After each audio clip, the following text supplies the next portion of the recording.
Halo Seekers, bertemu lagi dalam edisi Bible Study dari Cermin Kebenaran. Pada edisi ini, kita akan membahas tentang sebuah gerakan dalam kekristenan yang marak bermunculan di media sosial akhir-akhir ini. Gerakan tersebut adalah Gereja Tuhan Yang Maha Kuasa. Silakan simak video ini sampai selesai agar kita mengerti apa dan bagaimana gerakan ini. Dalam perjalanan gereja Tuhan di muka bumi, terdapat badai yang mengganggu Injil sejati dari Tuhan Yesus Kristus. Sejak zaman para rasul dan bapak-bapak gereja, muncul berbagai pengajaran yang melenceng dari kebenaran yang sejati, yaitu firman Tuhan. Dewasa ini pun, gereja menghadapi rupa-rupa pengajaran sesat yang muncul silih berganti, bahkan saling berlomba-lomba menjaring pengikutnya. Pengertian Gereja Tuhan Yang Maha Kuasa. Gereja Tuhan Yang Maha Kuasa dalam bahasa Mandarin Kuaningshen adalah gerakan agama tersembunyi dan menyimpang secara teologis yang dimulai di negara RRC pada tahun 1991. Meskipun kelompok itu telah dilarang oleh Partai Komunis Cina karena sikap anti pemerintah mereka, kelompok mereka bertumbuh dan dianggap sebagai sekte hari kiamat yang berpengaruh. Gereja Tuhan Yang Maha Kuasa juga dikenal sebagai kilat dari timur, Eastern Lightning, nama yang didasari penafsiran Matius 24 ayat 27. Sebab sama seperti kilat memancar dari sebelah timur dan melontarkan cahayanya sampai ke barat, demikian pula lah kelak kedatangan Anak Manusia. Kelompok ini percaya bahwa Allah telah datang menjelma sebagai manusia lagi, kali ini sebagai seorang wanita Cina yang bernama Yang Xiangbin yang menjuluki dirinya Kilat Deng. Yang Xiangbin adalah sosok pemimpin umum kilat dari timur, namun pemimpin sejatinya rupanya adalah Imam Agung dan kekasihnya bernama Zhao Weishan, lelaki yang pertama kali menyatakan bahwa yang bersifat ilahi. Asal-usul dan perkembangan Gereja Tuhan Yang Maha Kuasa. Pada tahun 2000, Zhao Weishan dan Yang Xiangbin bermigrasi ke Amerika Serikat, dan dari sana mereka mengawasi jalannya Gereja Tuhan Yang Maha Kuasa dari kota New York City.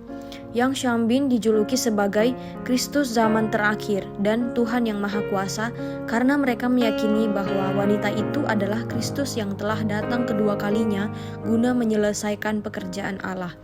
Dilansir dari situs resmi Gereja Tuhan Yang Maha Kuasa tertulis, pada akhir zaman seperti yang dijanjikan dan dinubuatkan olehnya sendiri, Tuhan telah kembali menjadi daging dan turun ke bagian timur dunia, Tiongkok, untuk melakukan pekerjaan penghakiman, hajaran, penaklukan, dan penyelamatan menggunakan firman atas dasar karya penebusan Tuhan Yesus, yang menyampaikan pesan yang kemudian direkam sebagai firman Allah bagi zaman akhir. Meskipun yang dianggap sebagai jelmaan Allah, ia dianggap berbeda dari Yesus Kristus yang juga merupakan inkarnasi Allah yang berbeda. Kelompok ini mengklaim bahwa Gereja Tuhan Yang Maha Kuasa terbentuk oleh kehendak Tuhan dan oleh Tuhan sendiri di akhir zaman dan tidak didirikan oleh siapapun.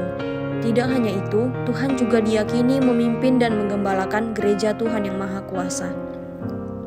Teologi Gereja Tuhan Yang Maha Kuasa. 1. Doktrin Allah. Kelompok ini mengajar bahwa Allah Perjanjian Lama dikenal dengan nama Yehova. Pada zaman Perjanjian Baru, Allah dikenal dengan nama Yesus Kristus. Sekarang, pada zaman akhir, ia dikenal sebagai Tuhan Yang Maha Kuasa. Karyanya melalui Kristus wanita ini berbeda dengan karya para rasul-rasul terdahulu.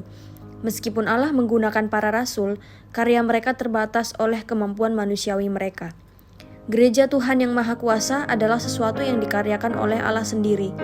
Menurut situs web mereka, kelompok ini didirikan oleh Tuhan Maha Kuasa sendiri dan dipimpin serta digembalakan secara pribadi oleh Dia, dan bahkan bukan sama sekali didirikan oleh manusia manapun. Pada waktu itu, yang mereka sebut sebagai zaman kerajaan, Allah sedang melaksanakan penghakiman tahta putihnya.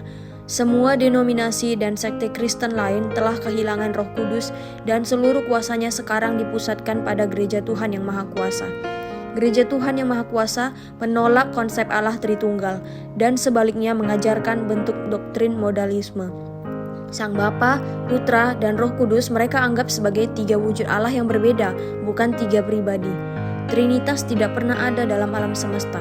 Allah tidak mempunyai Bapa atau Putra, apalagi konsep sebuah sarana yang bersama digunakan oleh Sang Bapa dan Putra, Roh Kudus. Semua ini adalah kekeliruan yang terbesar dan tidak ada di dunia kita. klaim mereka. 2. Doktrin Alkitab. Alkitab mereka anggap sebagai rekaman karya Allah di masa lalu yang sudah kadaluarsa. Itu hanya sebuah rekaman bersejarah tentang karya Allah dan kesaksian bagi kedua tahap karya Allah yang sudah lewat dan tidak memberi pengertian tentang pekerjaan Allah. Hal ini diambil dari situs web Kilat dari Timur. Oleh karena itu, mereka menegaskan bahwa Alkitab tidak cukup berdiri sendiri dan harus dilengkapi dengan pesan dari Tuhan yang Maha Kuasa atau Kristus zaman terakhir. 3. Doktrin keselamatan. Menurut ajaran Gereja Tuhan yang Maha Kuasa, Yesus telah mengampuni dosa manusia pada zaman kasih karunia, namun keselamatannya tidak lengkap karena kodrat berdosa masih tertinggal di dalam manusia. Pada zaman ini, di dalam zaman kerajaan melalui ajaran Kristus zaman akhir, manusia akhirnya dapat dibebaskan dari dosa dan ditahirkan secara menyeluruh. Keselamatan sejati ini tersedia bagi semua orang yang menaati ajaran Tuhan yang Maha Kuasa yang diungkapkan pada akhir zaman. Dari situs web resmi kelompok ini, cukup sulit memastikan apa yang perlu dilakukan demi memperoleh keselamatan sejati ini. Yang terpenting sepertinya sekadar percaya ajaran Gereja Tuhan yang Maha Kuasa. Tanggapan terhadap Gereja Tuhan yang Maha Kuasa. Kita perlu mengingat bahwa naratif Alkitab mencakup jangka waktu mulai dari penciptaan bumi, yaitu di Kejadian 1 ayat 1, hingga datangnya langit dan bumi baru pada Wahyu pasal 21. Allah selalu menyatakan apa yang akan terjadi sejak semula. Yesaya 46 ayat 10 dan Amos 3 ayat 7. Meliputi kedatangan Sang Mesias, Yesus Kristus, ditetapkannya perjanjian baru. Dalam Yeremia 31 ayat 31 sampai 34, Matius 5 ayat 17 sampai 19, Lukas 22 ayat 20. Dan mengenai nubuatan akhir zaman, dalam Matius pasal 24 sampai 25, Markus 13, Lukas 21, dan Kitab Wahyu. Alkitab mengajar bahwa Yesus adalah Alfa dan Omega, yang pertama dan yang terakhir.